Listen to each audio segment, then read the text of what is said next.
Hello everyone, welcome to the फीडाज academy. आप सभी का बहुत बहुत स्वागत करता हूं। मैं कपिल सांडीला। आज की हमारी ईवीएस के कैप्सूल में इसमें हम पढ़ने वाले हैं वो सारे के सारे एक्ट जो कि भारत में पास हुए हैं और उनके कौन कौन से ईयर है पेपर में आ सकता है, इसलिए जल्दी से एक रिवीजन के लिए कैप्सूल के रूप में आपको पढ़वा देते हैं। सबसे पहले हम देखते हैं कि first world conference on environment अगर कोई हुई है तो वो 1972 में हुई है, United nation conference on the environment in Stockholm. ठीक है, और इसमें कुछ ऐसे चीज़ें हुई थी जिसकी वजह से भारत में भी कुछ एक्ट पास होने शुरू हुए थे। तो this was the first world conference to make the environment a major issue. ठीक है, एनवायरनमेंट के ऊपर सबसे पहली वर्ल्ड कॉन्फ्रेंस कब हुई? 1972 में। World national conference, United nation conference on the environment का नाम से स्टॉकहोम में हुई। ठीक है, the participants adopted a series of principle for sound management of environment including the Stockholm declaration and action plan for human environment and several resolution. तो इस पे ज़्यादा फोकस करने की जरूरत नहीं, बस इतना ध्यान रखिए कि फर्स्ट एनवायरनमेंट कॉन्फ्रेंस अगर कोई हुई है 1972 में हुई और वो यूनाइटेड नेशन के अंडर में हुई, स्टॉकहोम में।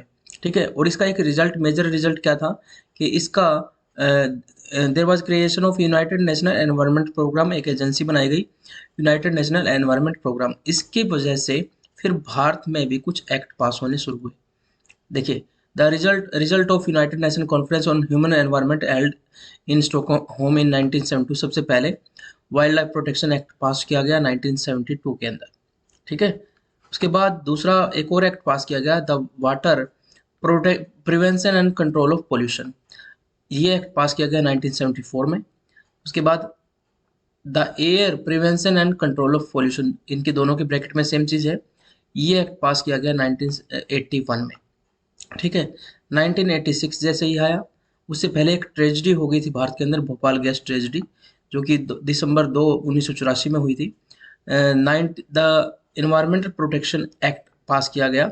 ठीक है, एनवायरमेंटल प्रोटेक्शन एक्ट 1986 में was passed by the parliament in the wake of Bhopal gas tragedy. ठीक है, तो इस तरीके से यह एक्ट पास हुए। उसके बाद भी कुछ और एक्ट पास हुए हैं। इनमें से एक इम्पोर्टेंट एक्ट है बायोलॉजिकल डाइवर्सिटी एक्ट, जो कि 2002 में पास किया गया। इम्पोर्टेंट एक्ट है ये भी। उसके बाद शेड्यूल्ड ट्राइब जो होती हैं, जनजातियां हैं, और अदर ट्रेडिशनल फॉरेस्ट ड्वेलर जो होते हैं, उनके राइट्स को, फॉरेस्ट के ऊपर उनके राइट्स को प्रोटेक्ट करने के लिए recognition of forest right act pass किया गया 2006 में। उसके बाद national green tribunal act pass किया गया 2010 के अंदर, और कंपनसेटरी एफॉरेस्टेशन फंड एक्ट 2016 में पास किया गया।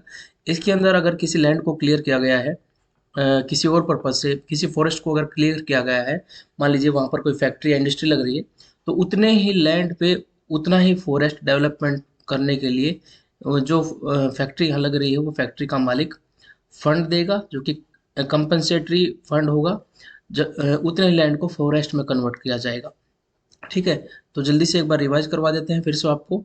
सबसे पहले बात जो की थी हमने वो कि वर्ल्ड की first world conference on environment कोई हुई है तो 1972 में हुई है, United nation conference on the environment, Stockholm में हुई थी, और इसमें यूएनईपी की एक एजेंसी बनी थी।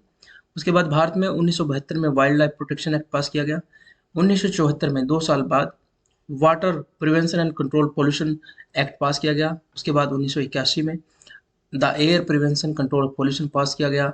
1986 में एनवायरनमेंट प्रोटेक्शन एक्ट पास किया गया, जो कि भोपाल गैस ट्रेजेडी के बाद किया गया था।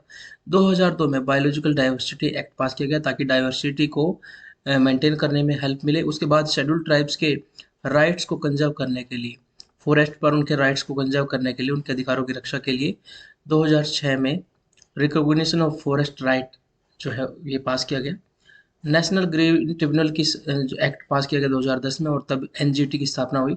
आजकल आप सुनते हैं एनजीटी, जब भी पोल्यूशन होता है तो आपके आसपास से जो कंस्ट्रक्शन का काम हो रहा था वो रुक जाता है, वो एनजीटी के ही गाइडलाइन होती है।